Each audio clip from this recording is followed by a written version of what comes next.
Welcome to Tripping the Void with your host, Saraphine Hurley. Are you ready? Are you ready? Let's go.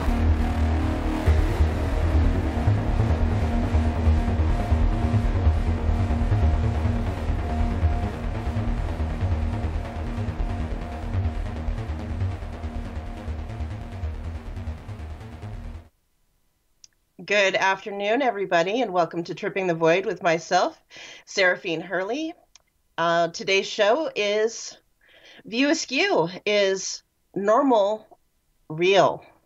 We're going to talk about cultural expectations versus cultural just thoughts and process, and whether things actually are the way they are, or is it because we've made up all these constructs in our head as to how things should actually be, or how things should work out, So just as a reminder to like, subscribe, and share not only this program, but the amazing other programs here on the LNM Radio Network, Late Night in the Midlands. There's a fair amount of great hosts as well. Can't stress that enough to check them out. There's definitely something for everybody.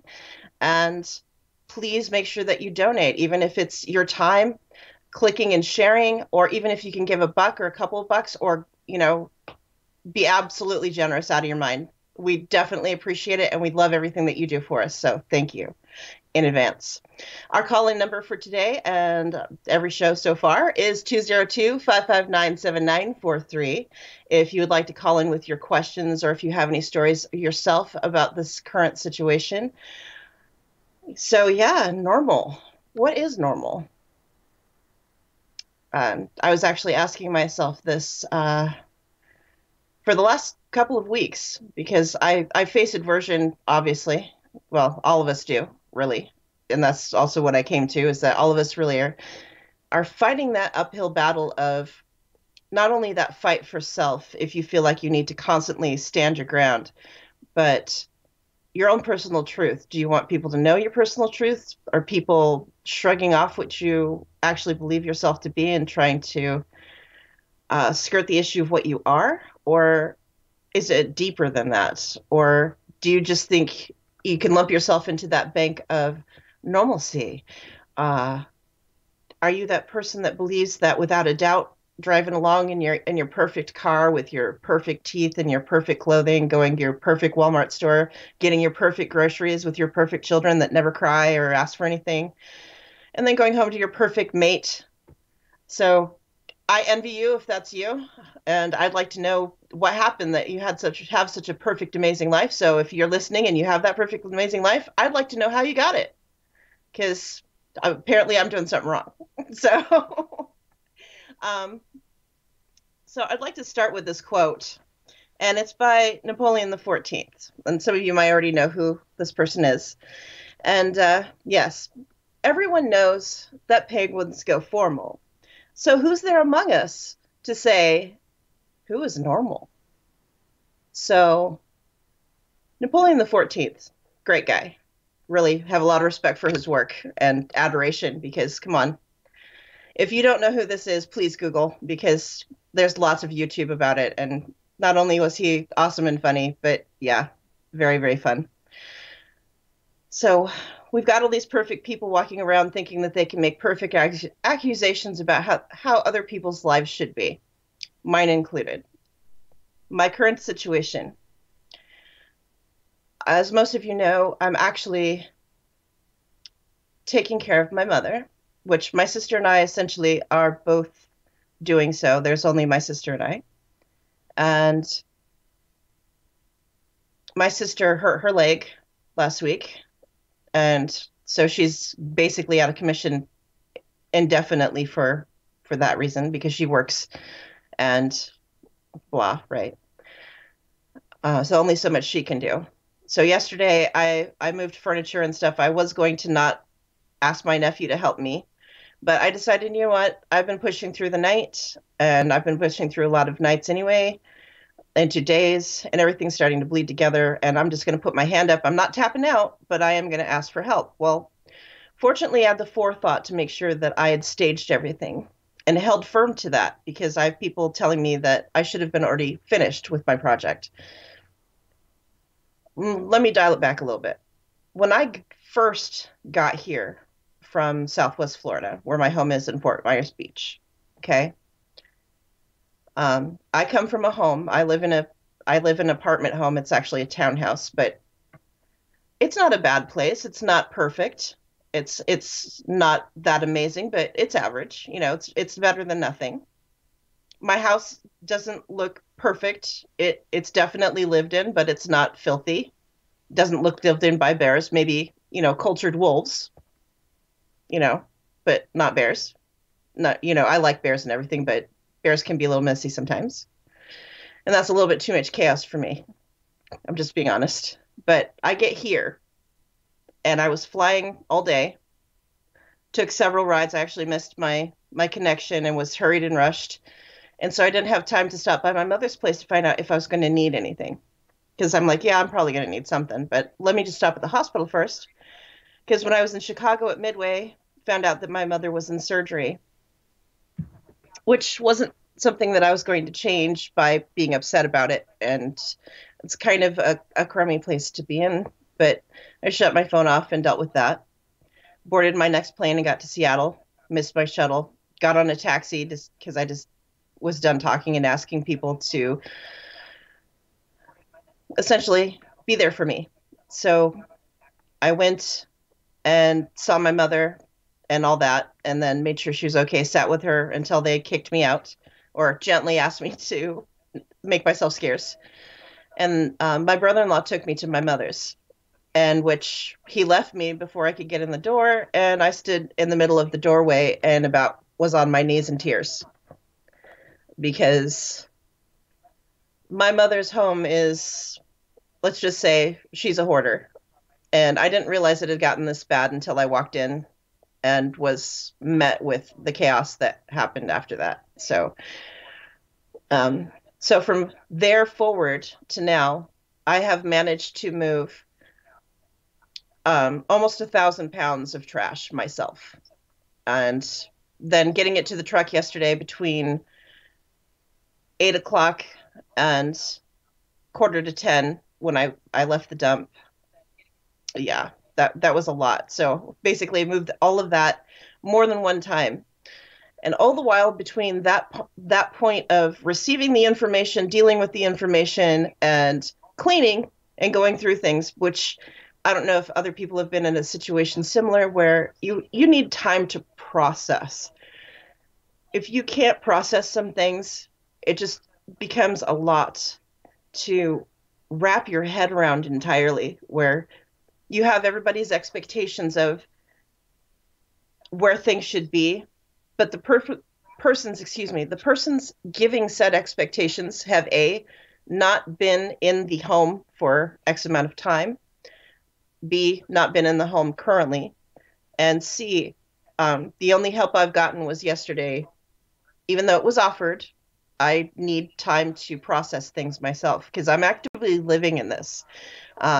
I don't recommend it. It's probably pretty dangerous, but I really don't have a lot of places I could be other than my own home. So, because my sister has a house full herself, and I don't expect her to take me in. I just don't.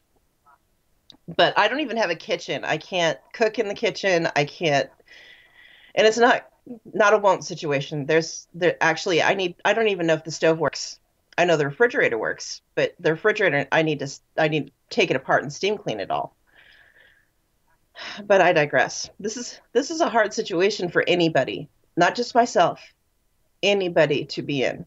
And for other people to not only not have, and I'm not saying family members, I'm saying even people who know my parent, that know her and know that she does have some significant health problems and has had for some years, to not have even reached out and offered, or people that would be so quick to condemn her having seen the inside of her home, but not actually reach out and extend a hand to help her now that somebody else has done better than 3/4 of the work, which blows my mind.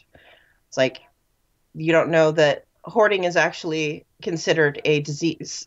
It's part of depression. It's a kind of depression where people tend to bury themselves in their feelings and their surroundings and feel more comfortable that way.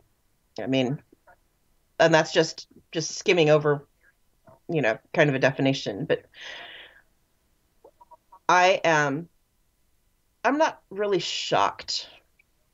I am more, why cannot people be wrapping their brains around the whole aspect of being a good human being, maybe, and not talking smack about people involved with the situation and actually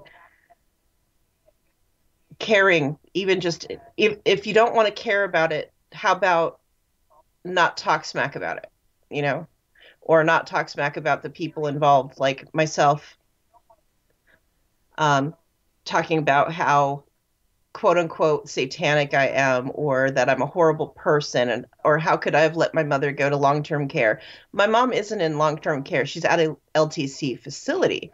She will be home on Monday, most likely. Granted that I can get a bed for her by that point, but a bed's been ordered, but we'll see if it actually comes. This normal thing that people keep getting tripped up on. I had a doctor tell me, one of my mother's doctors, that's just not normal. That's not normal. That's just not normal. So who are you? And where are you in your life that you can fling normal around? Like, oh my gosh, you don't have this normal thing in your life? You should get one. They're nice. I'm comfortable with not being normal. I've never said or placed myself as a normal person, and I'm kind of glad about it. I'm comfortable with all of the things and aspects and facets that I am, and I would rather lay back and be about myself and my business and the things I need to do than worry about other people's facets of their personality as well. But is normal more than the construct that we make it?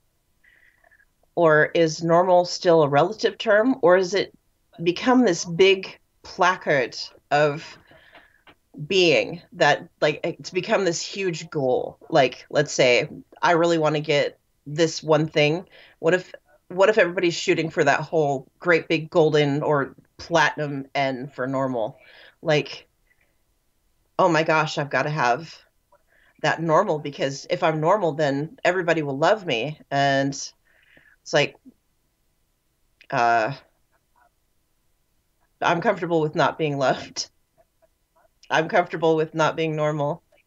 And I would rather have 8 friends in my entire life that are real and realistic than have like a whole bajillion people in my life that believe that they're normal and they all have the right words and the right thoughts and the right things all at once, if that makes any sense. I don't know that I am ever going to understand how people can go 10 paces and look at somebody that they've never seen before and see just the outside shell and decide that that person is not worthy of their time, or that person wasn't worthy enough for you to hold the door open for them, or that person just isn't even anything. That person is just a blur that passes by you, that's faceless, barely even has form, because you don't choose that person exists. And I'm trying to let you know that whether or not you think the person exists in front of you, that person still does, in fact, exist and could actually be a tool in your life. How do you know that person that you didn't hold the door for at when you went to 7-Eleven, how do you know that you're enacting on a kindness or a courtesy kept you from having some kind of divine appointment, so to speak, with somebody who holds a piece of your puzzle, or even a fraction of your puzzle piece, by just negating that person even exists, by letting that door slam on that person as they're walking through. Even though you don't know the person, you don't care about them. I'm not even asking that you care about them, but maybe you should care about placement. It's like, are you starting to look like maybe you don't care about anybody at all besides yourself? And then that kind of generates us back into not only the care aspect, but where are you in the grand scheme of things if you don't care about anything? I mean, if you're going to say that you don't care, do you even care about yourself other than the surface? Are you making sure that you're doing other things besides judging or because in fact, if you have enough time to judge somebody, then you do care about something, or on the backhand of that, you've also got that maybe there's something about that person that turns you off that you see in yourself. Because I know, as for me, a lot of people that don't, let's say, think that I'm their cup of tea, a lot of times find conviction within themselves, either in an action with me, speaking with me, looking at me. There's something about me that they see in them, and that completely turns them off. And over time, this is something I actually came to over time. It's not something that happened overnight, because for a long time, I really did not get along with myself. I just couldn't see where I fit. And it was really that lack of fitting that brought me to a lot of things. Not only how I fit, but how I fit with myself. Where do I fit in the world? What is my grand purpose? The where's, what's, and why's of normalcy? Well, there's no normalcy for me. This right here, this is Saraphine, and this is all that, unless I improve on the Saraphine that is here, there isn't going to be anything better for not only myself, but for anybody else to come in contact with this version of Saraphine, the 9.0 Saraphine, instead of the 1.2 or the 5 point. Because you never know. Like, we need to be in a constant state, at least according to my own knowledge, let's say, a constant state of not only being aware of the people around you, aware of yourself, but aware of your own knowledge. Are you improving on your knowledge? Are you improving on the people around you by your knowledge? Or are you too hung up about that normal thing? I don't know about that normal thing. Now, Katie, was there any questions? Not currently right now. Not currently. And just as a reminder, our call-in number is 202-559-7943 if you should want to call in and share your story or touch on normalcy for us. And because I definitely would like to get some aspects of what other people think about this subject, because it's definitely something that I could run on for a super long time. I'm sure other hosts probably have as well, because normalcy is a huge, huge thing, and it's such a fractal. That you never know. You just never know how you're touching somebody with whatever you're doing or whatever you're saying. Like, especially in a time that I'm going through, and I'm not saying that the time I'm going through right now is specific or that it has impact on anybody else, but the microcosm snow globe of who I am and who my family, the persons in my family are. And now, Saraphine, we do have a caller on the line. Hello, caller. What's your name and where are you from? My name is Barry, also known as Papa Bear. Hi, Papa. I'm from Norway, Maine. Hi, how are you? I'm doing well, and yourself, sir? Good, thank you. I had to call in. I'm listening to you on the show there in the Discord. And I went through a similar circumstance. I took care of my mother until she passed away. But there are other personalities you have to deal with, okay? Yes. Like there was a family member who liked to steal and sell. So, there's one person always who's going to wind up putting their life on hold to take care of that person. That's the way it goes. Yep. I did it. I did it for 20 years. That's 20 years you'll never get back. Okay. As far as personalities go, who is who? I mean, I was stifled as a child, being the last of four, so I was basically trained to not communicate. Mm-hmm. So it took many years before I could actually open up and communicate, and I'm still basically a social moron. So I have to have a subject before I can create conversation. Other than that, I'm just quiet, dead. It's over. So, but I did a lot of self-examining because in my past I was not a very nice guy, and they changed me a lot. Just by looking at the things that I had a habit of doing, and it just soul searching basically. Yeah. And a lot of people just don't care to do that. They just move along. And it is what it is, and they're here till they go. And they don't care who they step on along the way. It doesn't matter. But then other ones, you have empaths like myself. We like to make sure that people don't get hurt. And we're the ones that look out for basically the ones that can't take care of themselves. But then you've got other people out there who are just waiting for every opportunity they can to do what they can to for self-fulfillment or gain. So it's a tough nut. It really is. Yeah, it definitely is. You're right. And that's the thing that I was thinking about different words and terminologies, and speaking as you've been through this, I'm sure that I'm probably going to touch on stuff that you probably thought of yourself.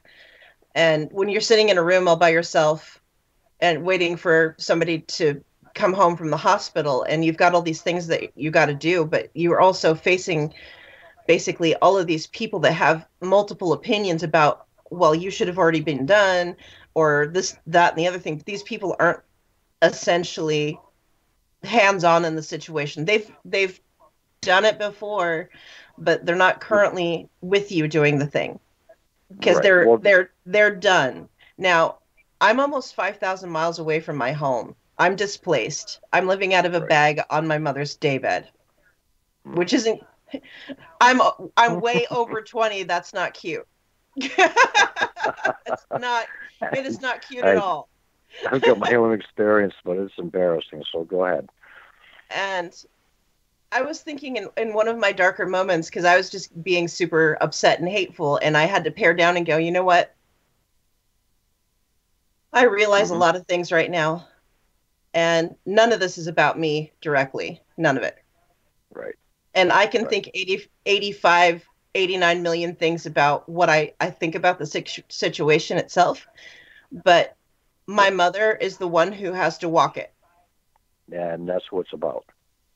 And it doesn't matter. And the word I came up with and it actually came into my head was selfless. And that doesn't even match, because even considering the fact that this could be considered a selfless act, it's not, because at the end of the day, the only reason I left all of my junk and my car and my cats in Florida is because I wanted to have a sound enough mind to say that I tried. So that's not really a selfless act now, is it? No. It's selfish of me to think that I can come in and save the day, even though I'm not really. I'm only creating more chaos for myself in the end. It's not about you at this point. I mean, you're, yeah. No, anybody who says that you've gone 3,000 miles to be selfish is not thinking quite straight, or not taking in all the aspects of the matter, obviously. Yeah. But no, like I say, someone has to make a sacrifice, and it's really tough because you're going to get a lot of ridicule for it. There's only one empath, but everybody else is going to, they'll give you a hard time, but nobody wants to throw the towel in. It's like the immigration thing, right? Everybody wants to open the border, but nobody wants to open the door. Right. Hello. Okay. So, everybody's quick to point a finger, but remember, for every finger you point forward, 3 point back. Okay, so be careful how you point things around, because you could wind up doing a lot of reflection there. Oh yeah, thank you. Anyway, that's good advice. I thought I would throw that in. Well, thank you. I really, really appreciate your opinions and your stories. I really like everything that I've heard you say, Papa, and I just like, you've got some wisdom. Thank you. Oh, no, please don't do that to me. If you're going to say things, don't say them where I can hear them. I'll get an inflated head. Next thing you know, I'll be bloviating and I'll be thinking I'm somebody I'm not. So, Okay. But thank you anyway. Great show, right. Saraphine. Great. Thanks for taking my call. Thank you. Have a good day. You too. Was there anything else, Katie? Not as yet. Okay. So, yes, Papa's got some good points there. And with that, I mean, where do you go? It's like him going through a very similar situation. And there's always, I mean, I have a background in medical, and that I used to work for hospice, and one of my last incarnations in the medical field as a worker. And I basically worked for 3 to 4 days, depending on whether or not I had a partner that would actually come in and relieve me. And it was basically watch. I'm not going to put the D in there because you probably already know what it is. So you go and sit with these people and you listen and watch for the person. You're not there for anybody else but the person who is basically on their way out. Which is hard because some of these people are, when you first get there, are walking around and talking. And then at some point, they're no longer walking around and talking. But you get to listen to their family members. And I would say a good 9.9% of these people walk around talking about them as if they've already passed on, when in fact, those people can still hear the family members talking. And they're squabbling about stupid stuff. It's like, your family member is passing from this world. What are you going to do? You're going to squabble about boat docking and whether or not you're going to moor something that you're going to sell. That's a little callous, isn't it? But it's just a question in my mind. I mean, when does it stop being judgment and everything else? And when are you going to be present in the person's life that you're trying to deal with? Like with my situation with my mom, it's like, yeah, I'm doing a lot of introspective here and realizing that I'm kind of an idiot. Not even kind of. This was a whole lot stupid, taking a risk to come out here. But the truth of the matter is, 1, my sister and I only have each other. And 2, my mom only has my sister and I. And 3, my sister works corporately. I work for myself, which still make things complicated, but I can work around it a little bit. Well, a lot of it, kind of. It just really super depends. So now I find myself here, and the timeline keeps getting further and further away from me, where initially Mom was going to go to a facility. Excuse me. Sorry. Initially she was going to go to a facility, and now she's going to come home. Like today, we're supposed to have somebody come over from PT and OT to walk through the house. And I woke up this morning and I've got black and blue marks all on the insides of my arms. And that's from moving stuff at the dump with my nephew. I mean, we slammed stuff together, got it up in the truck and offloaded it as soon as we got. And I mean, yeah, I'm hoping I don't have any spider bites, but I'm pretty sure I don't. It would have showed me that I did, but because I'm telling you, those spiders are after me. I've never seen spiders be so aggressive in my entire life, but I didn't even know, but we have brown recluses here, and I heard that we had them because I have an ex that actually was bitten by some. Actually, he rolled over into a nest of them when he was working on underneath somebody's house, and he'd gotten bitten, and he has a long-term scar and long-term issues from the recluse bites that he had gotten, and that's the only reason I know about it. And so I got here, I was sitting on the porch, and all of a sudden I saw something move. And this thing was bigger than the size of a quarter.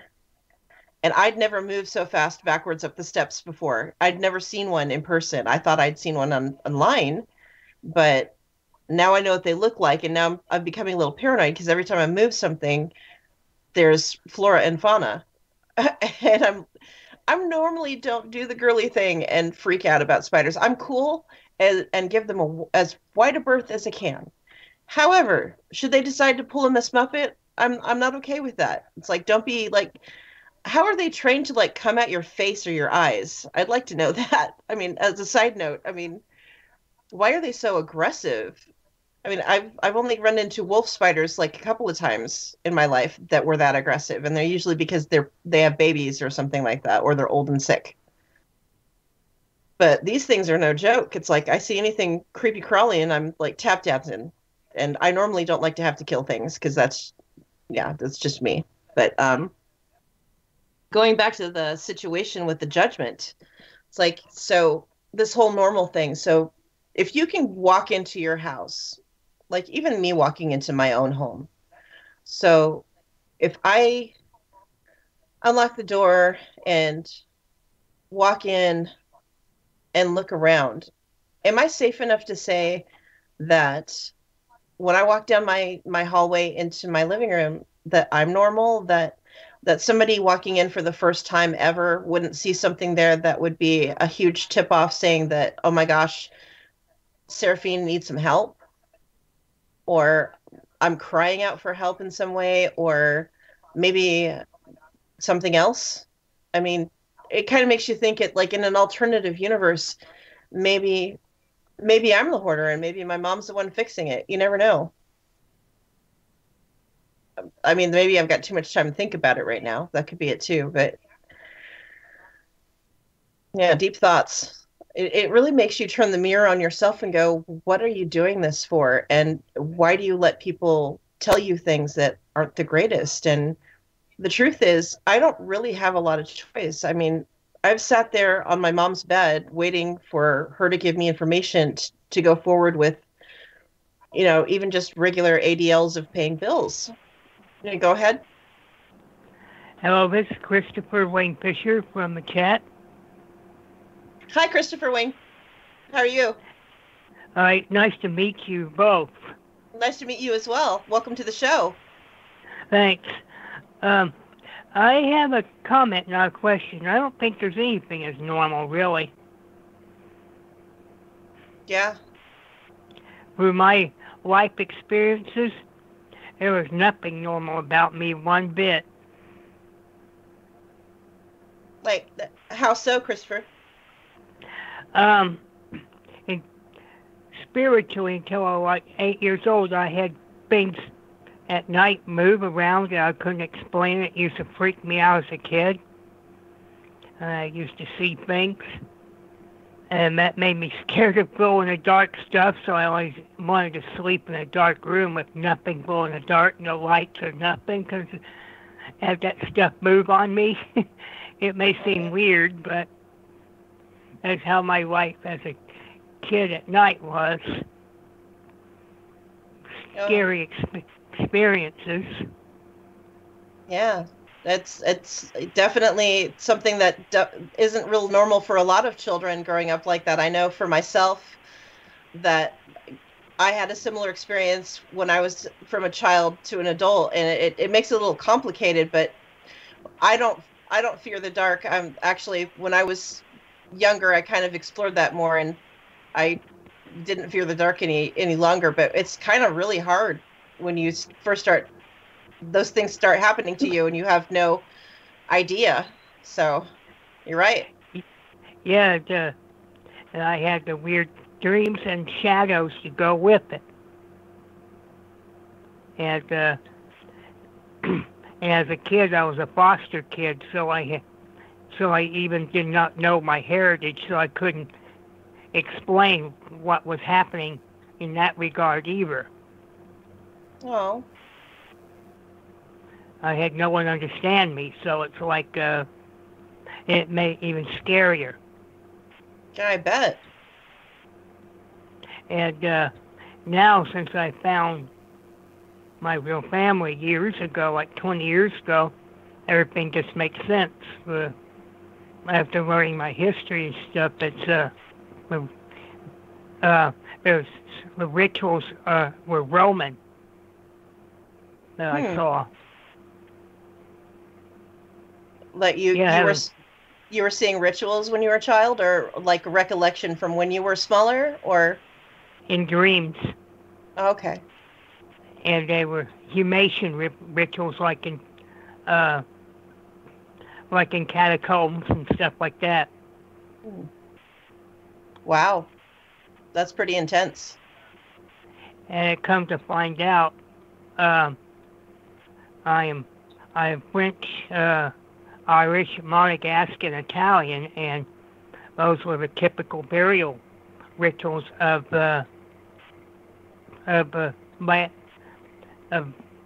Latin regions and some Irish. So it made me understand everything what I was going through.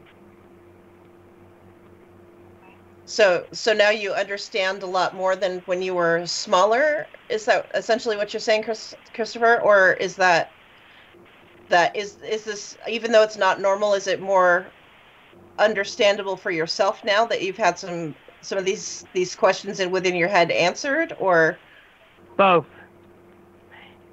And I learned that back then, humation was mainly in catacombs was mainly reserved for the nobles, and I have a lot of noble blood in me, as you and I discussed in chat. Mm-hmm. And people with our type of lineage, us nobles, you probably understand completely on this, that we had better burial procedures than the commoners did back in the medieval days. Mm-hmm. And I didn't understand that as a little boy, seeing this stuff in a dream. Mm-hmm. And it would be frightening to a child. Yeah, definitely. I totally agree with that, because I had all kinds of stuff, maybe not similar, but like on a tangent similar to what you went through as a child. And it can be super scary if you don't know where that's coming from, or somebody to explain it to you. It's a long road to hoe. Yeah, it is. And now and it also helped me later on as an adult. Like a few years ago, I've seen a family crest that I saw, and that was something real I could look up in a dream. That I saw from a dream. I was able to look it up. And so, did it come to an actual crest itself when you looked that up? Or? Oh, that's cool. In fact, I'll tell it to you. Cool. It is a four squared crest, bicolor, blue and red. On the top, the left-hand corner was red, and on the top right-hand corner was blue. The sinister was a standing lion with a green slash in the middle. Mm-hmm. And it was a black background around the lion and a silver outline of the sinister. Mm-hmm. And on the bottom, it was on the left-hand side was blue and the right-hand side was red. Oh, wow. And that leads back to a descendant of the House of Orange, like Saxe-Coburg or Orange Nassau. And it was specifically part of the royal lineage. And I even saw the castle as I was in Schloss Marienburg in the dreams a couple of times. In fact, I was there today. Wow. That's really interesting. Yeah, I wonder if you've seen past palaces and stuff in your past lives. I believe that I have. I've actually visited my fair share of them when I have traveled. And there's some places that I have been where there's no way that I would have known what I know, but I actually walked through like several of these historic sites and knew exactly where I was going, which was super unusual, and wasn't afraid to go around different corners. It's like I knew where I was. It was really weird. Wow. And did you feel any energies in the chapels of these palaces? Oh yeah. Some of it is really mind-blowing, and some of it is like like one place I was concerned I was going to run into myself, because I felt this really weird feeling like I was about ready to walk into something I wasn't ready for, if that makes any sense. Yeah, that was past life. feeling yourself like that. Yeah. That was weird. Some of these chateaus that years in my lineage are some of the most haunted places in the world. Oh, wow. And there's one chateau in particular I find peaceful, though, Palais de Monaco. Mm-hmm. And well, it's weird because I remember the language, I suspect, because I sometimes mispronounce the letter U in English. I sometimes pronounce it like an O. Mm-hmm. And that's a common pronunciation mistake in Ligurian when you learn English from it. Yes. Excuse me. When you learn English from Italian or Ligurian or any of the other Southern French dialects, you sometimes mispronounce the U as O-U or O. Mm-hmm. And that's true. I catch myself doing that. You have the same issues from back then? Yes, and that in my travels and having to learn more than one language as an American, which puts you between a rock and a hard space if you're not already fluent. And I had to learn on the QT when I was in France because I needed to make money in order to pay my way, right? And so in order to get a work visa in France, it's super complicated. And so I learned enough French to get me by and get me my work visa in less than 6 weeks. And oh my God, that's pretty quick going through the French bureaucracy. I've heard nightmares.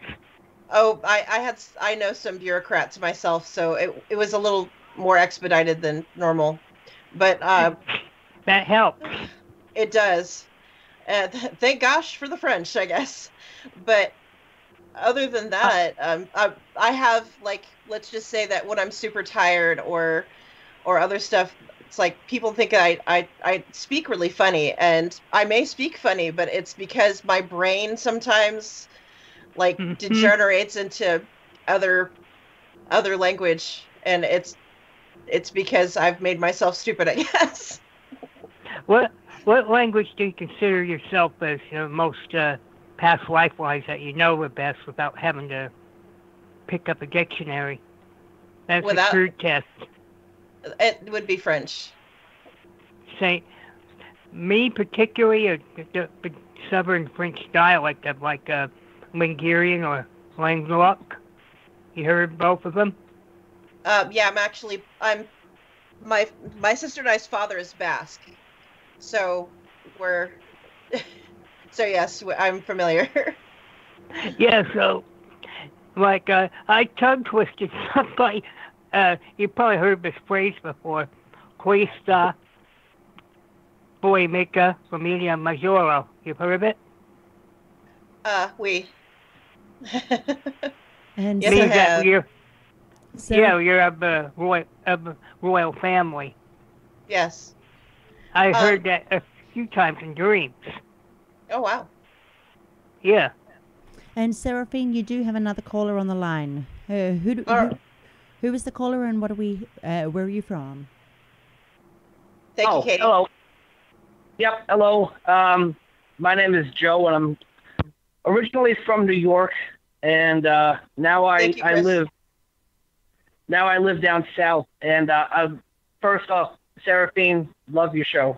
The show is fantastic. I've been watching every live stream from the beginning. The topic today is awesome.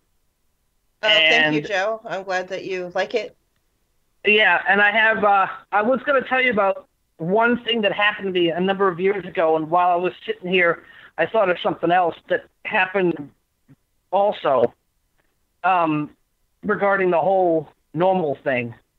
I used to be a member of the Society for Creative Anachronism, the SCA. I was going to say the SCA. I was a Scadian. And I was an archer, and we had an event out on Long Island. This is going back over 20 years ago. And we were all dressed up in our medieval wear, our garb. And when the event was over, we had like a little thing at one of the local colleges that we were doing. About 10 of us got together, and we didn't want to get changed. We just stayed in our garb, and we went up to the local TGI Fridays, which wasn't that far from where we had the event. And when we walked in, everybody turned and looked at us, and they all had this, like this look on our face, like, who's walking into the restaurant? And we all sat down, and we're eating our food, and halfway through the conversation, the waitress came over to us, and she was like, so where are you guys coming from? And we're all telling her, and she goes, you guys are all dressed like weird. And myself and a buddy of mine just looked at her, and we were like, says the woman who's wearing, suspenders with 1,000 buttons on it. Because at one time, TGI Fridays used to have like these little buttons and pins that they would put all over their suspenders. Yeah, flare. And, yeah, so, and the people behind us that were eating their dinner, they laughed because they were like, well, yeah, that makes sense. How can she judge and say that what we're dressed in is abnormal when she thinks that what she's wearing is normal? Mm-hmm. And then a few years later, ironically, another TGI Fridays. I was at one out where I used to live, and I walked in. I went there for lunch, and the maitre d', he's standing at the podium. He goes, hello, sir. How are you? I said, I'm fine. He goes, a table? I said, yeah, a table, please. And on that particular day, I had a shirt on that said, normal people scare me. And he's looking at me. He goes, I like the shirt. Now, keep in mind, I'm wearing this shirt. I'm dressed all in black. At that time, I still had my hair fairly long in a ponytail. And he's looking at me, and he goes, yeah. He goes, I like the shirt. He goes, normal people scare me. And then he pointed it out to a couple of the people around him. And he goes, well, what? He goes, let me ask you, what do you constitute normal? And I looked right at him, and I said, you. And the waitress, the bartender, and a couple of other people were like, what do you mean? They had like this nervous laugh. Why does he scare you? I said, because he's standing there in a 3-piece suit. He's got a buttoned up shirt. He's got a nice watch on. He's got some jewelry on his other wrist. His hair is neatly coiffed backwards. I said, I can guarantee you that this is the kind of guy that if he wasn't working here, he would be wearing a wife beater. He's all tattooed up. He's got piercings all over the place, and he listens to like death metal or something like that. The bartender looked right like at it's a bad thing. Well, no, it was just because. Oh no, it's not a bad thing. It was just funny because the way he looked and what I described, the bartender looks at him and he goes, "That guy nailed you," because he did have tattoos and piercings. But when you see somebody dressed in a 3-piece suit out in the world somewhere, you can't just assume that what you're seeing on the outside is what they are on the inside. That's true. It's very true. And a lot of people, when they see people dressed a certain way, they just constitute it as that's how you're supposed to dress, or that's how you're not supposed to dress. Everybody, it's all subjective. What one person may consider normal is somebody else's like, that's wrong. But, in today's society with what's going on, it's like that quote that you said. Who is there among us to say who is normal?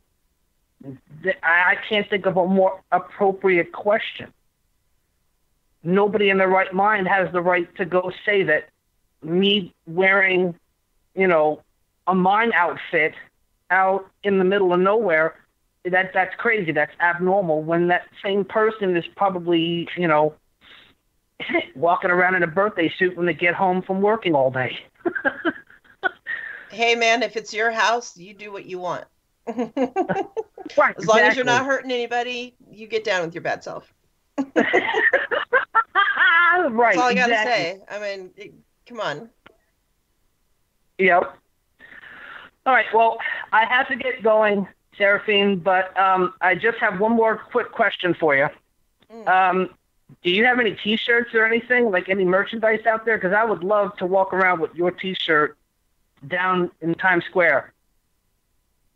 I'm pretty sure that I'm working on something because I think somebody mentioned, or Katie, didn't you mention something and somebody said something about that not too long ago, I think. Yeah, well, we can work on getting some swagger out there, some promo items for this show and whatnot. So that'll be, give us a little bit and we'll see what we can organize. Yeah, let me get some shows under my belt and stuff like that, and I'd be happy to figure out what we can do together here as the LNM family, and please make sure that since you're already here, that there is the other option too of liking and subscribing to Saraphine's YouTube channel. Not only that, you can also subscribe and donate to the LNM Radio Network as well. Yes. We also have LNM Radio Network T-shirts and apparel swag that we have over there for all. So that's another option that you can have.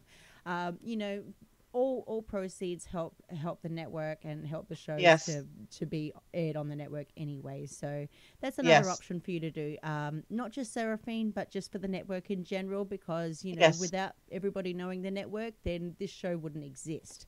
So exactly, there's another idea for you too. And you can go to that if you go to the LNMRadioNetwork.com, LateNightInTheMidlands.com, OpenEyesNetwork.com, that you will find the stores, and you can go order your shirt from there. But that's in the meantime before we get Saraphine's swagger up and running. Exactly. Okay. And it's all part of the LNM Radio Network family, the Late Night in the Midlands. So also be sure to check out Michael Vera's show as well. So it's very important. Can't stress it enough, because without him, I would not be sitting here right now. Right. Okay. Awesome.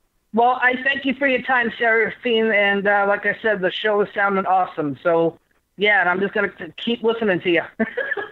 All right. I appreciate you listening and calling in as well. And like I said, please check everybody else out as well. Thanks. I will do. Take care. Have a good day.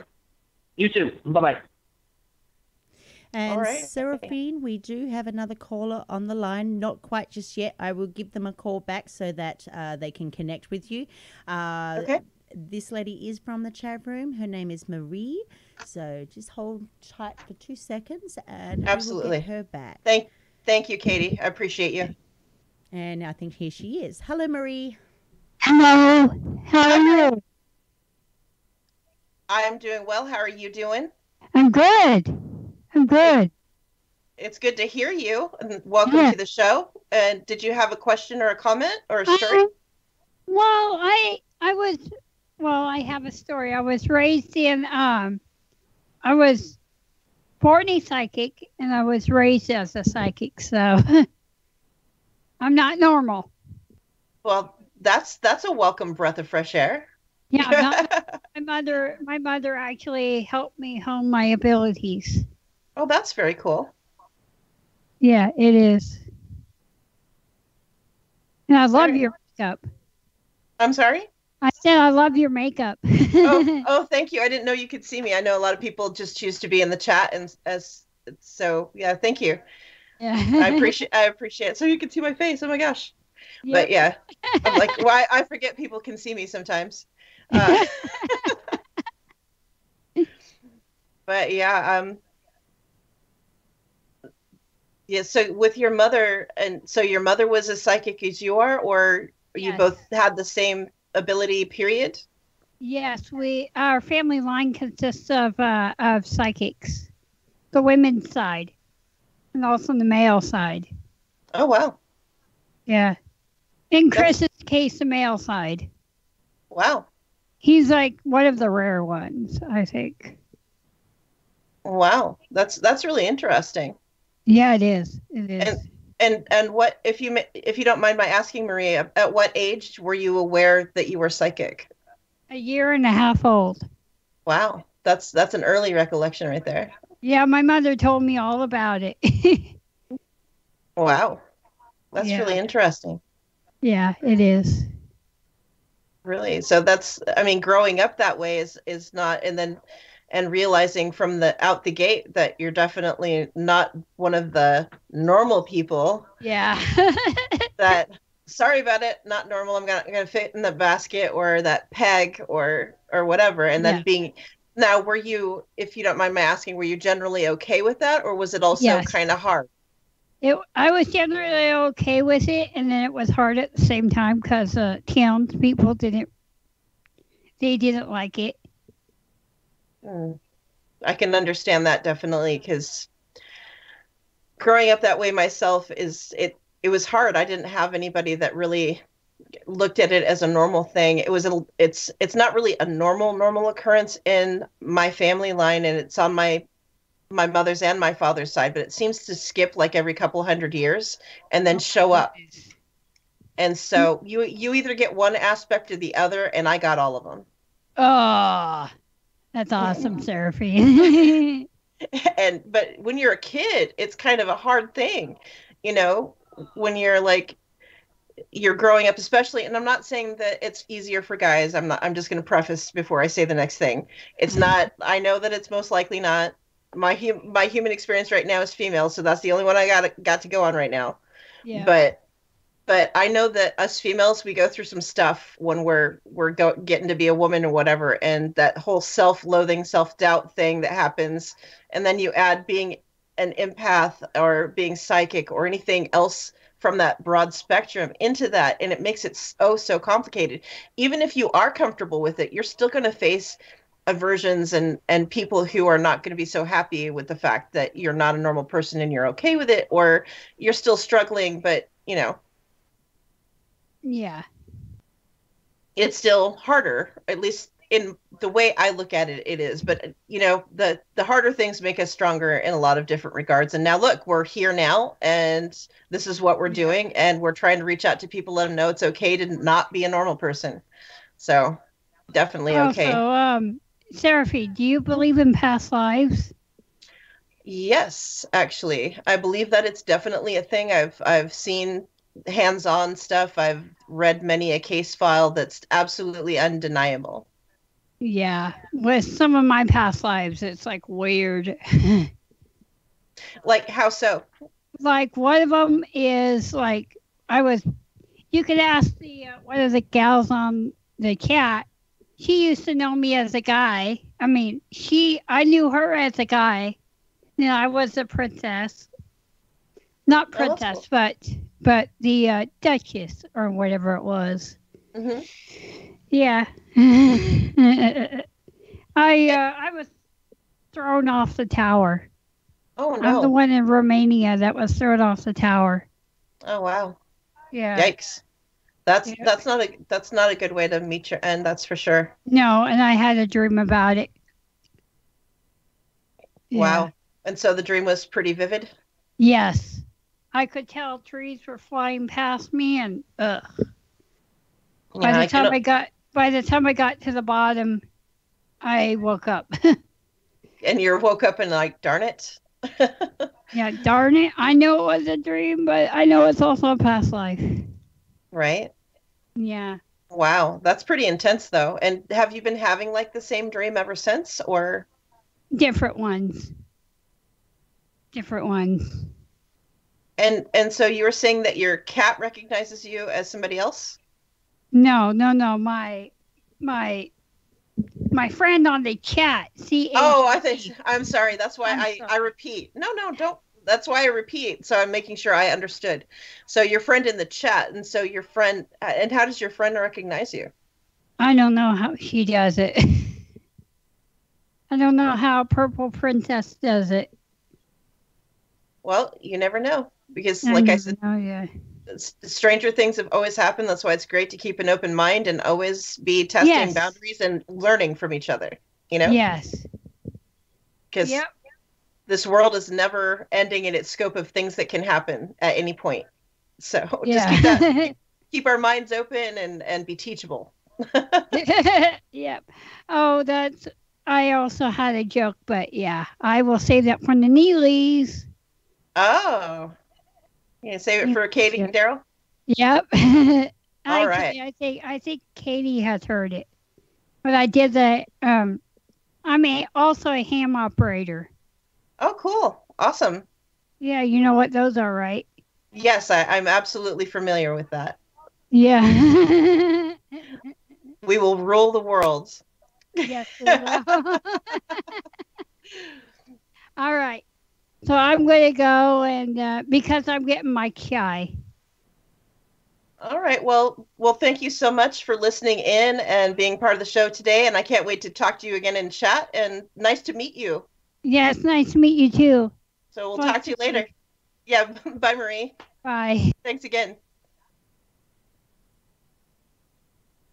Katie, is there anybody else on the line? No, there isn't anybody else on the line at the moment. We also have a question from Sean from the chat room. Hey, Sean. Saraphine, have you ever met someone that has changed your normal conception significantly? You mean the normal of people that think they're normal and actually surprise me? That kind of thing? I assume the question is open for interpretation. Okay, so I'll go with that. So let's say I've got somebody I'm going to meet somebody for coffee or whatever, and they're telling me how ultimately normal that they are. And excuse me one second, my computer's being ridiculous. So with that normal aspect, I've actually met a couple of people who think they're pretty normal, but in fact are actually more not normal than you would think. And like going to meet that said person for coffee, I met a friend of mine and her husband, and then they brought a friend with them for me to meet. And I don't like being set up. It really is an uncomfortable thing for me. And it's not that I'm entirely socially awkward. I'm kind of a quiet person when it comes down to it. And it's just kind of weird to meet other people kind of on the sly like that. It's just like all of a sudden, oh, I've got this person for you to meet and he's really great and blah, blah, blah. It's like, I'm glad that the person's really great and everything, but I'm not really okay with that. So I meet these people, which I already knew because they're musician friends of mine. And we sit down and I get my coffee and, so we're talking and this guy starts talking about music, which is, my language. And he goes into talking about some fairly vanilla terminology. I'm like, oh yeah, so he's been a musician and he's a music teacher for a school and he does this, something, he does lessons. And I'm like, just making polite conversation. Then he flips it into a different gear and starts talking about metaphysical stuff like, aliens, tarot cards, and he just keeps going out of like left field, like he's searching to see if we're going to connect on some kind of level. And so we do connect on a slight level, but at the button pusher that I am, I'm just going to take one of those leads and I'm going to run with it and see how far I can get before somebody stops me. I know it's a really bad habit and it's a really bad trait to have, but I'm already out. I'm out, I'm dressed, I'm out of the house. What more could you want? So I'm just going to entertain myself while I'm there. I'm sorry it was at his expense, but he's the one who wanted to meet me. So we go and we're talking and we're walking out to the parking lot to the car. And I'm like, so these aliens, so do you have an abduction experience? And then he kind of skirts the subject for a second and he changes the subject to a case file event, let's just say like Fire in the Sky or something like that. Then he's just reading out some really generic things that most people would already know. And I go back to the whole thing about, so you mentioned abduction and was there a reason for that? And he actually gets this look on his face. And we all know this look, the look of knowledge, meaning that he actually has had hands-on experience with either A, being abducted or watching it happen, where my probing his brain into this incident that he just brought up happenstance brought him into a mental state that told me that he had actually been a part of something larger than he was ready to experience or tell me at the time, which I'm aware that might have been it might not have been the nicest thing for me to do, but I wanted to see if he was really and truly wanting to connect with me on some level, and actually, because I like to go to that next level and, try to see how we meet on that plateau, or we're just going to talk about the fluffy stuff around the edges. And I would rather go a little deeper always. So, but we stood in the parking lot and talked for like an hour and a half, and, he was actually fairly impressive, and he was really nice and everything. And you get to know people, and he was still part of that crowd that believes that he is pretty normal. It did surprise me how far I was able to get with the whole, with the whole delving deeper into his personality, his own personal stories, and everything else. I mean, I got him comfortable enough to actually admit to me the reason why he was meeting me, and that he actually did have a girlfriend, which I was like, ooh. So yeah, sometimes it's needed to delve a little deeper into conversations to get people to get closer to you, to get information like that. So I'm glad that I did. It did surprise me, but at the same time, I kind of wasn't surprised in the back end of that, because that was my goal, was to get him pared down a little bit, even though, yeah, I didn't think it was going to happen. It did happen. So I was surprised, but not, if that makes any sense. So is there any other questions, Katie? Not at this time. All right. Can we take a quick break? We sure can. All right. Well, thank you. And we'll see you right after the break in Tripping the Void with Saraphine Hurley.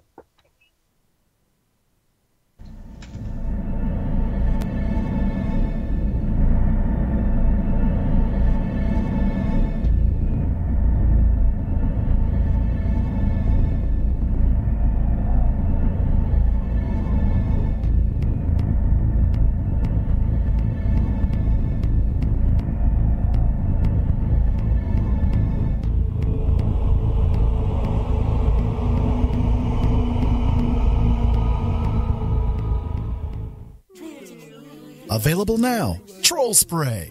Do you have problems with trolls? Do you constantly find yourself turning on the light of truth and find they come out of the woodwork after you? Give your trolls a quick squirt of Troll Spray, and you'll be amazed at how quickly they flee. Troll Spray has been tested on all of the different types of trolls: shills, false prophets, doomsayers, sock puppets, and of course, those ever fearsome hostile radio show hosts. It works on them all. Get Troll Spray today, available only at LNM Radio Network. Spray the trolls away with Troll Spray. Why subscribe to Late Night in the Midlands, you ask? Well, I'll tell you why. Late Night in the Midlands covers everything, and through the thousands of expert guests who have joined Michael Vera on his show, come pieces of the big puzzle, which started many years ago. Michael and his guests reveal information dating back to the beginning of time. To this very moment, Michael Vera not only brings you the best guests with the best information, but Michael is not afraid to call out those who are less than honest. You see, in this day and age, we need a radio show we can count on and a radio host we can trust to expose the truth one show at a time. So become a late nighter and subscribe now. Talk radio like no other. Late Night in the Midlands, bringing the truth back to talk radio. Great fear and trembling shall seize them, even to the ends of the earth. The earth shall be hurt, and all things which are in it perish, while judgment shall come upon all, even upon all the righteous. Behold, he comes with 10,000s of his saints, to execute judgment upon them and destroy the wicked. Yet as God has appointed, so are all things brought to pass. No peace shall be to you.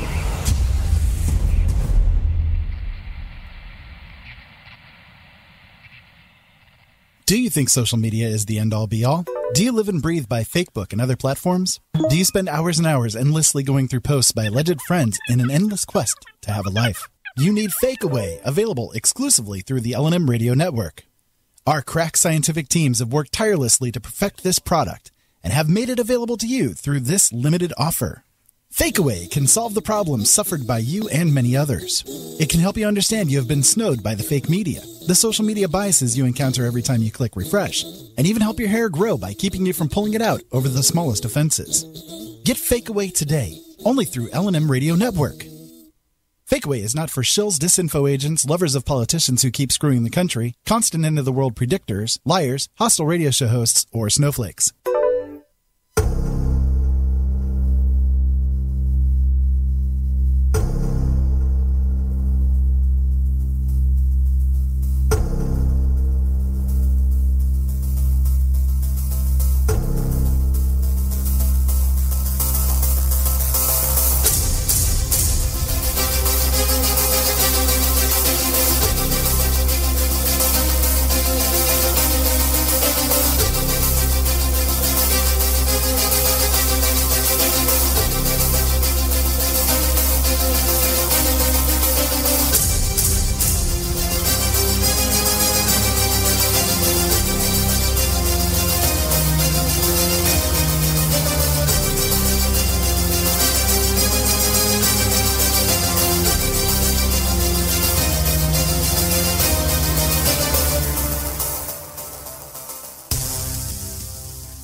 Good afternoon, and thanks again for tuning in to Tripping the Void with me, Saraphine Hurley, and today's topic, View Askew, is normal actually a real thing?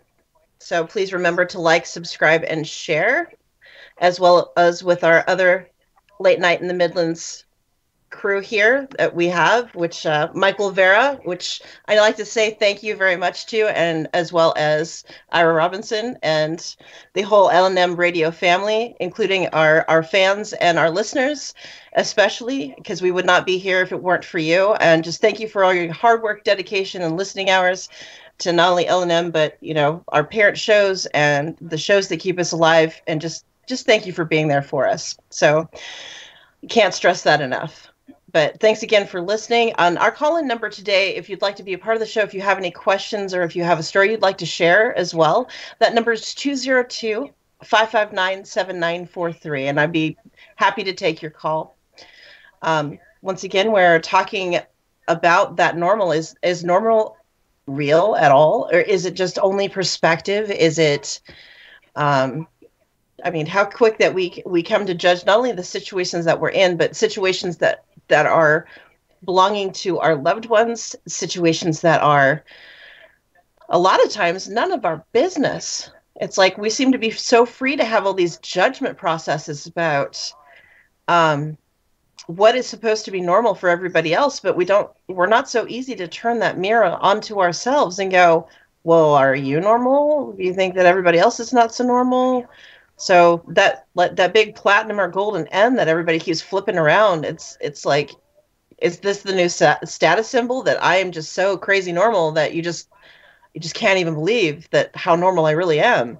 No, that doesn't fit for me. Now, like I said, if you're that perfect person with the perfect everything and the perfect relationship with the perfect blah, blah, and blah, blah, I would love to hear from you, because obviously, like I said, I'm definitely one of those people doing something wrong, because I'm not going to claim to be normal. I'm not going to claim. In fact, we were talking in the chat not too long ago, and like I said before, I even put it when I was talking about my show earlier, is that a lot of us spend a lot of times in the chat supporting our other network hosts and being a part of their shows if we're, listening actively and talking with the people in the room, because LNM is basically like a really big family to a lot of us. And it's nice to be able to be surrounded by like-minded people, which is not always the case for a lot of people.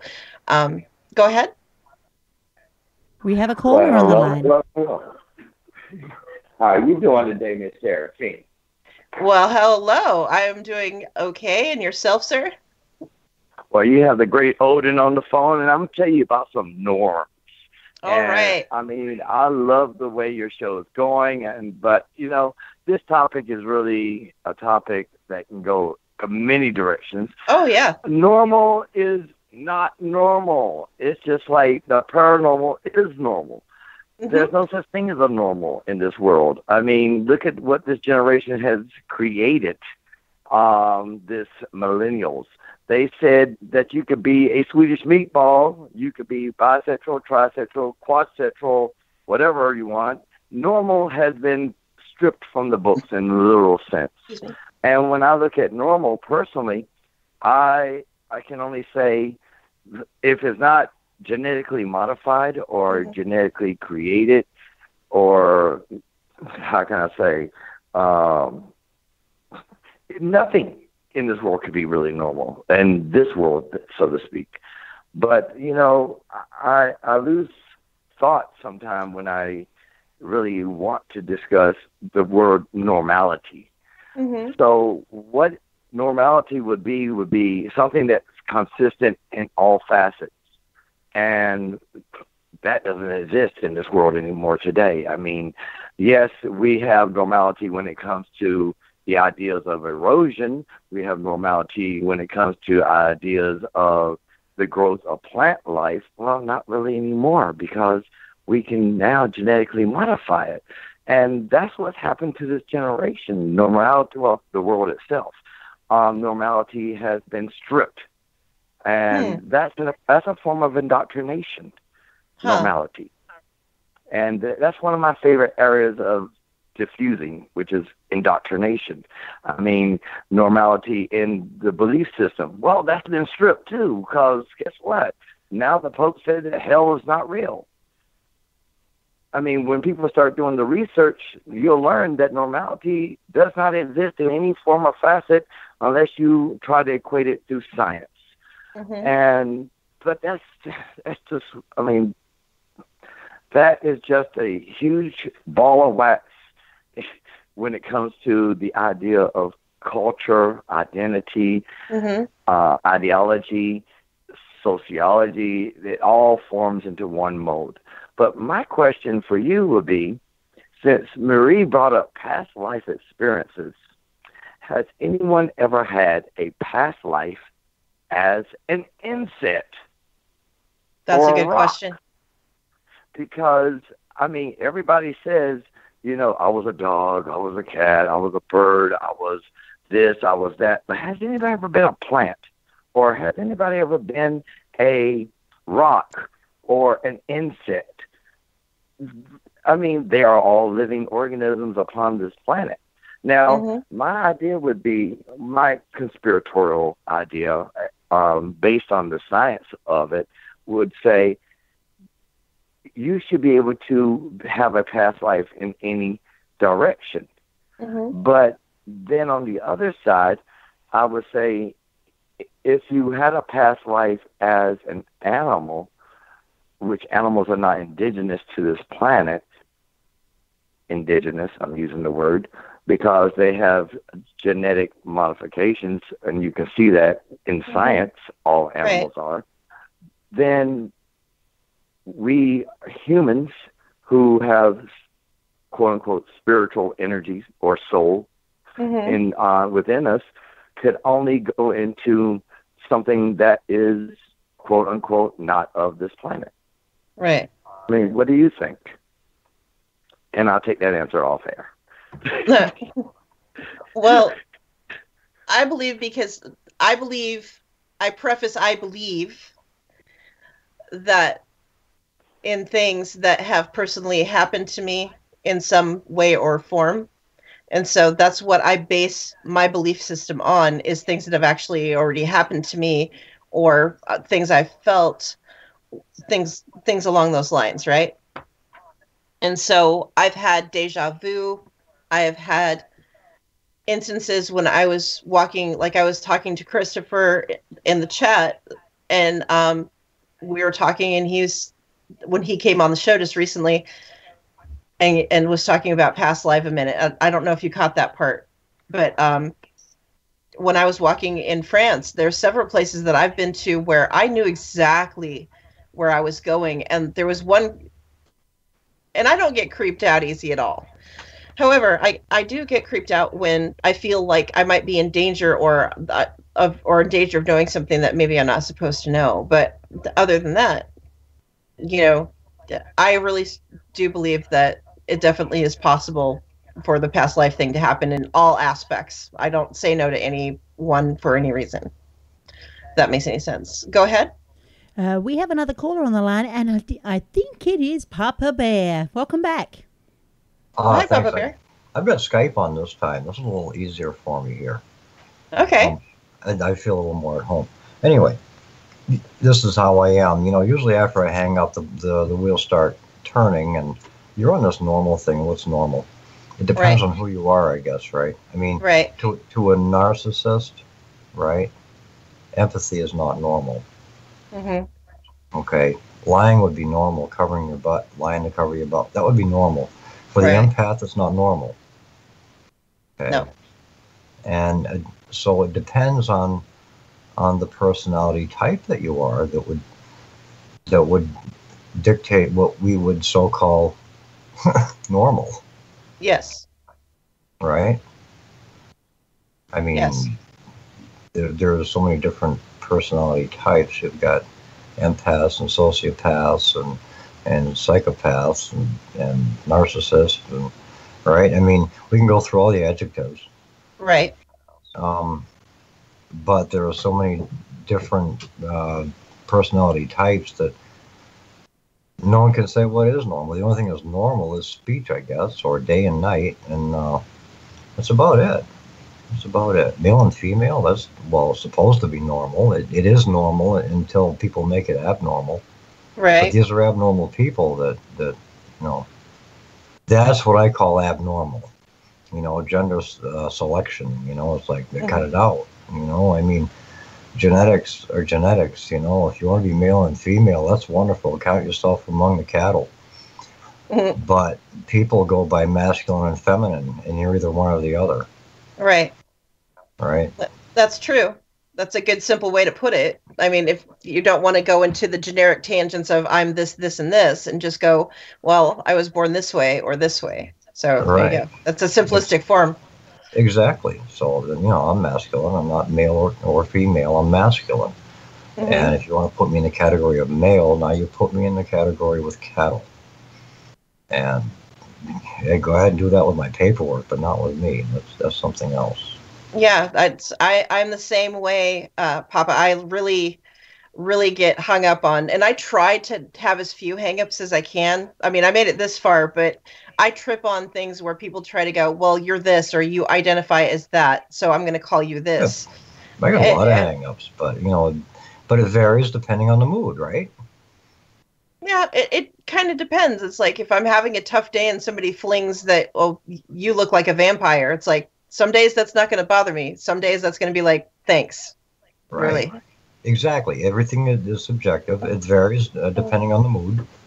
And believe me, I know. I mean, what is it I said? I got up one morning. I was in a bad mood. I walked in the bathroom. I looked in the mirror and I said, what are you looking at? I'm just, But, it depends on what kind of mood you're in. Yeah. It's subjective and relative. Right, yeah. Some days I complain and I give myself hell. Other days I'll shave. There you have it. Anyway, that's where the normal abnormal is, as far as I can tell. Right, and if more people could actually pare it down into just the either you're more masculine or you're more feminine, and then just leave it at that instead of the whole 92 other things that you can put with that, so everybody else can just guess, and then if they don't guess correctly, then get their face chewed off by whomever's on the receiving end, right? And that's something else. I mean, some guys, you swear they're wearing fur coats. Other guys like me, I mean, women would envy my legs. I don't have hair, right?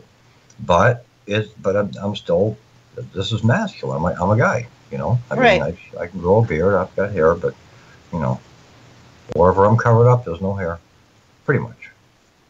Well, you're lucky. I don't know if that's a good thing or a bad thing. I know you don't have to clean the hair out of the shower after I go there, Right. That's it a good look thing. Like somebody blew up a Yeti. That's good.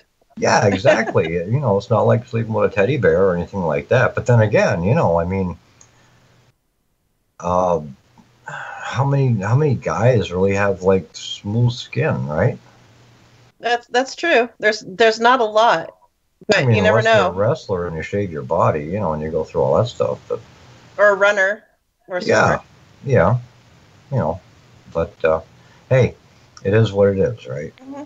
Yeah, and that's what makes you unique as well, though, is that we tend to beat up a lot of our unique traits. It's like where, let's just say, people get hung up a lot and say things about my eyes.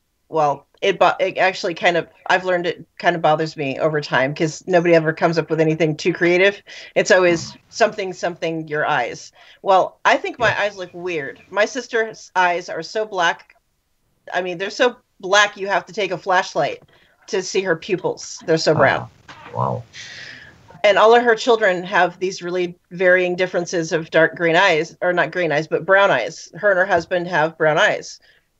My daughter and I have very similar eyes, except for hers are more blue and mine are more of a tealish in a way. Right. But I just don't, I don't see what other people see. So if somebody gives me a compliment or whatever, but it's the same compliment over and over again. And so you don't see anymore that aspect that makes you different from other people. You see it more as a pain in the rear end that separates you in a bad way. Does that make sense? Yeah, kind of. See, I turn everything into a joke. Yeah, okay. I do too. I try not to. You know, well, for example, there's a young lady I used to work with, you know, and we used to have to go outside to smoke, and I've got that nasty smoking habit, you know. Well, anyway, she comes out, she says, "What's the matter?" I says, what do you mean? She says, "Well, you look blue." I said, "Ha ha, blueberry," you know. So, I mean, I make everything into a joke. It's just the way I am. And that's, I don't know. I don't take anything personal, and it really bursts the bubbles of a lot of people. They can learn to hate me like that, you know what I mean? But, you know, I mean, it is what it is, you know? I mean, if you're going to start off on the wrong foot, you deserve what you get, right? Well, that's true of a lot of things, too. It's like, that's where I come up with the whole normalcy and the judgment. It's like, I can spit out the fact that it annoys me to no end that people will go 10 paces and automatically come up with an idea of how I am just by how I look. And yeah, I mean, like the voice, okay? Like on the phone, I'm tall, dark, and handsome. On the street, you'd think I'm homeless. Okay. Yeah, but people shouldn't be looking at people like that, is my point. Is like, you should be giving people a chance. I've met some incredible people in my life that had I not like stopped to talk to them on the street, or like I'm standing at a coffee truck just randomly downtown or whatever, like, oh, I'll get some coffee, and I run into people just, oh, hey, I really like your sweatshirt or whatever, and it starts a conversation. Now, if I was just being a jerk and just cutting everybody off from the world, I wouldn't get to know that person at all. Right. You know? Right. Yeah. And so I'm a recluse, you know, I stay home.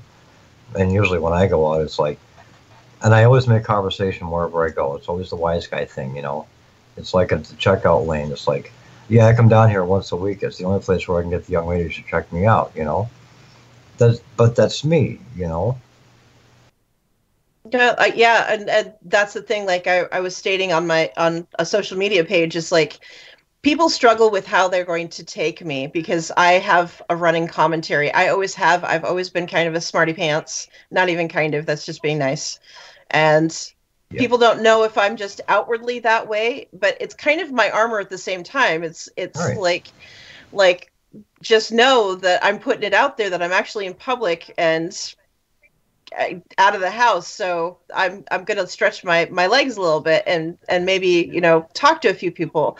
But then I joke with them, like the lady that I went to the movies and I got a soda, and that's all I was getting, and she tried so hard to get me to get something else. It's like, why do I need a vat of popcorn with like with all kinds of chemicals with butter flavoring on top of it if I'm sitting there by myself? I mean, no. Right. Hard pass. Right. But it was a little more funny when I was there. But now thinking back, maybe I was kind of a jerk when I did it. But at the same time, I was trying to reach out a little bit and make a situation that was a little tough for her, probably maybe a little bit better. But she stood and looked at me like, wow, that lady is really super sad. And I'm like, okay, I'll just take my junk and leave now. There you go. There you go. So I don't know. People expect more or expect different things, and I've learned in life, if you learn to expect nothing, you'll never be let down. So. Well, yeah, that's kind of where I've been to with that as well, is that I don't really get my hopes up. And that's not me being sardonic. That's actually me being real. That if I don't, if I don't have high expectations of a situation, then how can I let somebody take a baseball bat to my ego? Right. Exactly. Okay. I think I've said plenty. All right. Thank you for taking my call again. Well, thank you again, and hopefully I'll see you around. All right. I'm sure you will. All right. Well, we'll talk to you later. Thank you. Katie, do we have any other questions or phone calls or anything today? Not at the moment.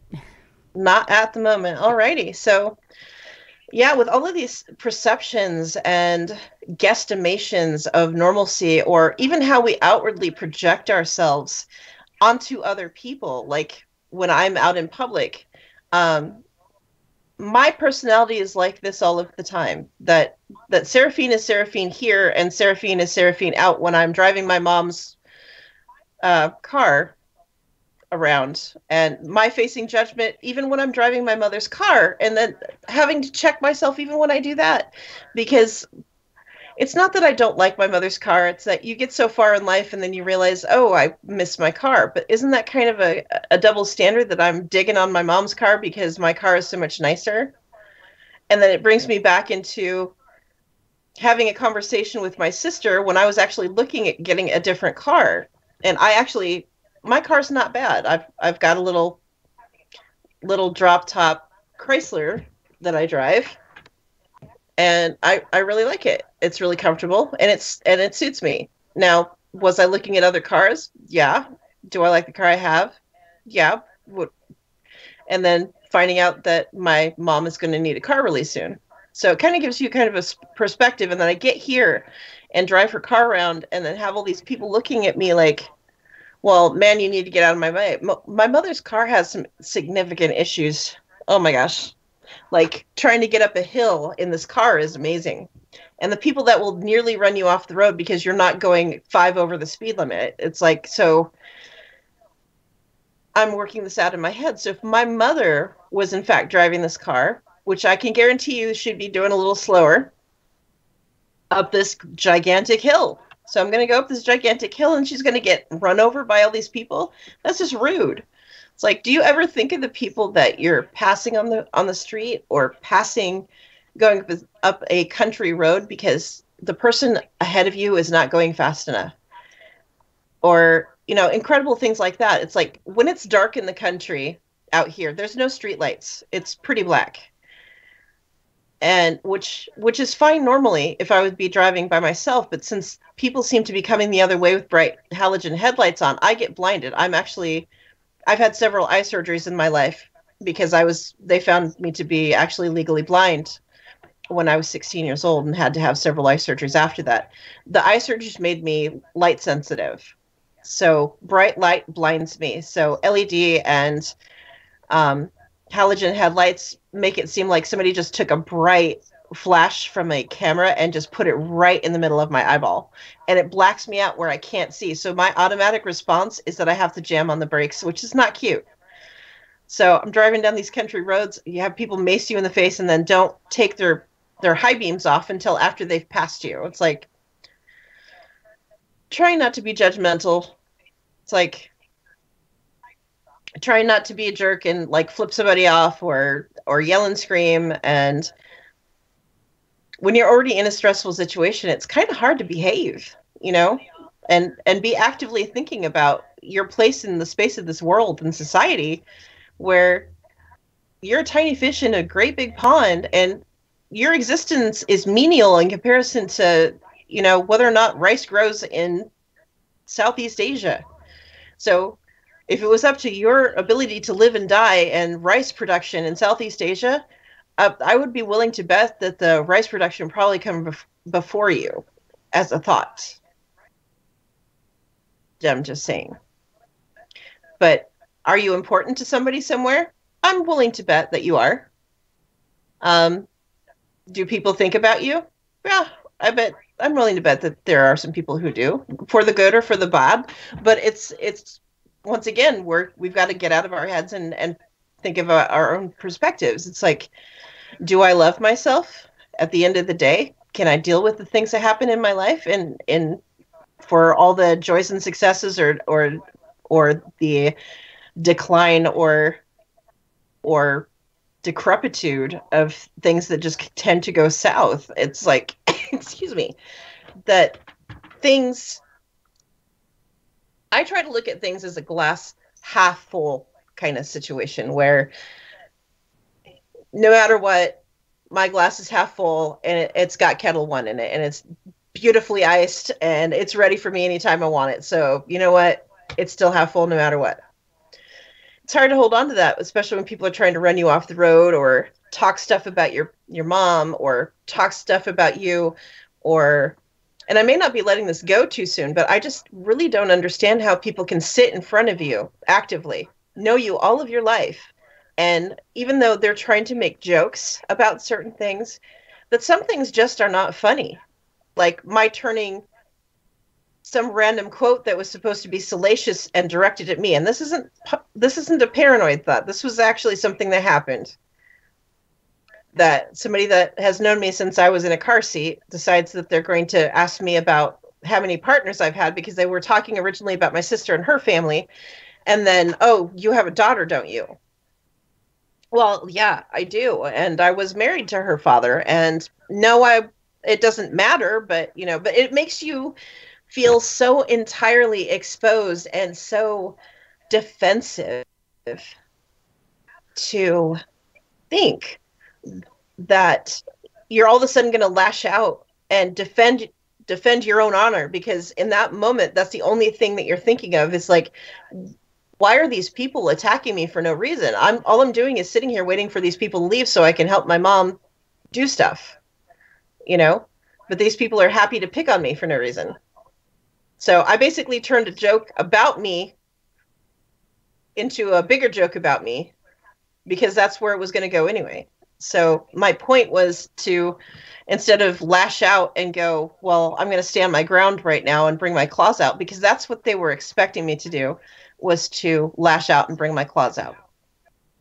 I didn't. I just made a bigger joke out of myself by saying, well, yeah, I've had so many partners, but who's counting, 17, 27, 29, who knows? And then a friend of mine's bringing up, oh yeah, well, are you talking this or that? And I'm like, oh yeah. And it's like, I don't know. I just want people to quit being so, what's the word I'm looking for?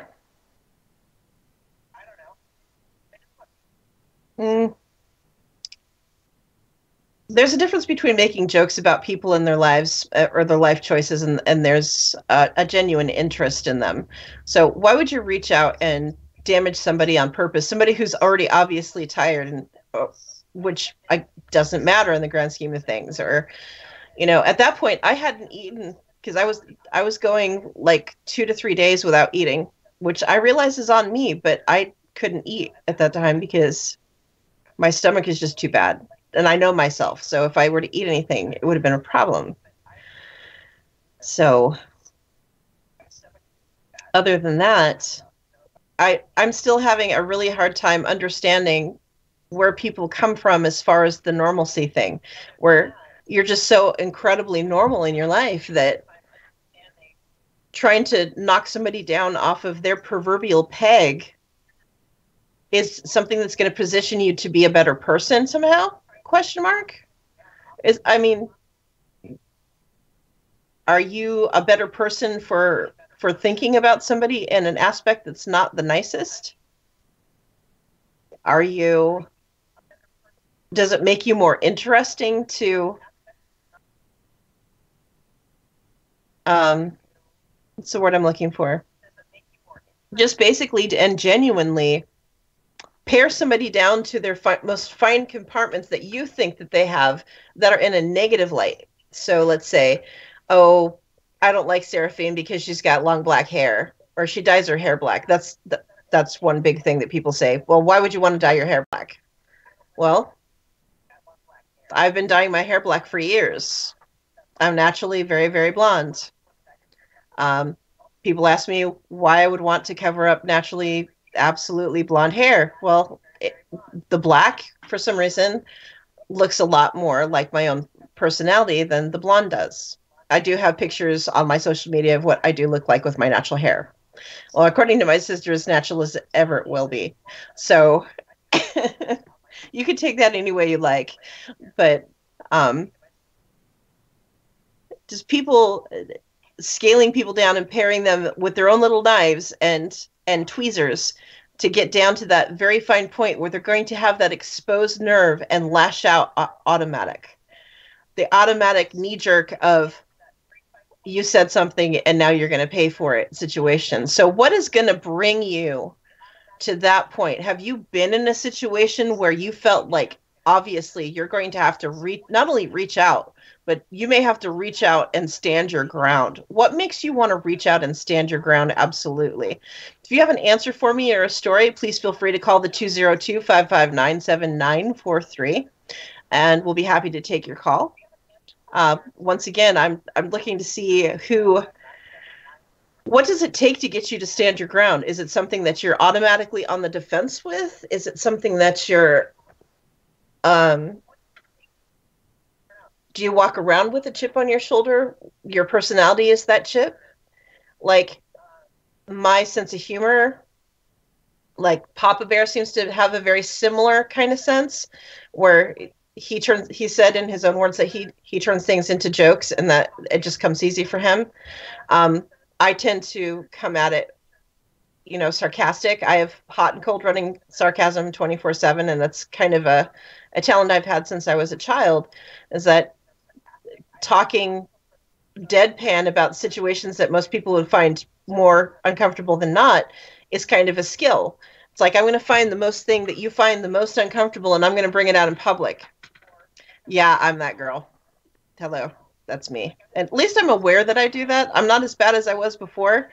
I will still take a run with that lead if I can get my hands on it. So I'm not saying that anything is fair game. I'm just saying that I do have a fair amount of tact in my old age now. But however, if we're all sitting around the table joking about things, it might be possible that I should bring something up that may not be entirely tasteful, but I will guarantee you it will be funny. Or if it's not funny at the moment, it'll be funny in about 3 days. But I digress. Katie, is there any questions? Not at this point in time. All right. So we're just going down the line with the whole normalcy thing. Like Odin even said, we could go for years on this subject, like normal this and that, and normal, like even apparently clergy is now saying that hell isn't even real anymore. It's like, so is there a normal version of hell? Is there a normal version of this and that? Is anything real anymore? And how do we know that the things that we do hold to be truths, even about our own selves, are real? I mean, that's a question in and of itself. It's like, is our own personal realities real? Or is this, black-haired, scarf-wearing, military jacket-wielding, gothic weirdo sitting before you? Am I just hot and cold running sarcasm in a 10-gallon bucket with a broken handle at the end of the day? I don't know. Maybe I am. Maybe I'm just that. Maybe I'm just this sad thing that the only person that doesn't see it is me. I never know. That's why it's so important that you take a moment out of your lives and realize that sometimes not only are you taking things way too personal, but you're taking them way too serious. Like even my own given situation right now is I could be for the worse for all of this, because this is nothing but deficit for me right at this moment. And with my being far away from my own home, I'm living out of a carry-on bag on this lovely daybed that is behind me here. So, and none of this belongs to me. Just the stuff that I brought with me, and that's it. So essentially, I'm walking around on my person with everything that I came with and everything that I'm going to leave with. I mean, it's kind of gut-wrenching to think about it in those terms, is that nothing here matters except for what my mother has to walk through. Excuse me. That it doesn't matter for good or for bad, that it doesn't matter my own personal opinion. It doesn't matter how much I even care or how much my sister cares.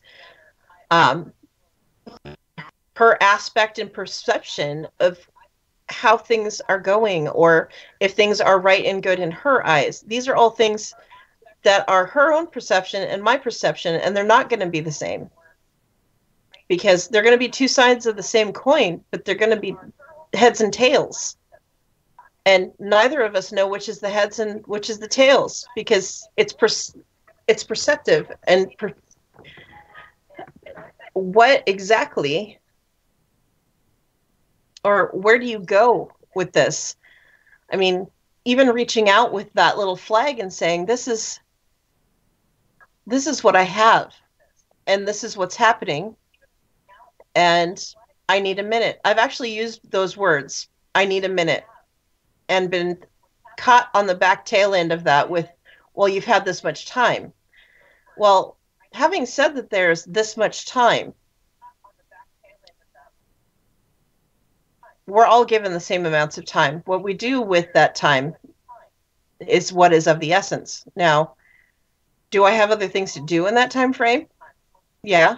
But am I expected to be breathing, eating, sleeping, and whatever in this time frame and not dealing with self-care or anything else? Yeah, it seems like it's that way, that I guess somebody's got to take it for the team ultimately. And I'm here to tell you that I may be actively able to, or a little bit more free to take it for the team, but it doesn't mean I have to like it.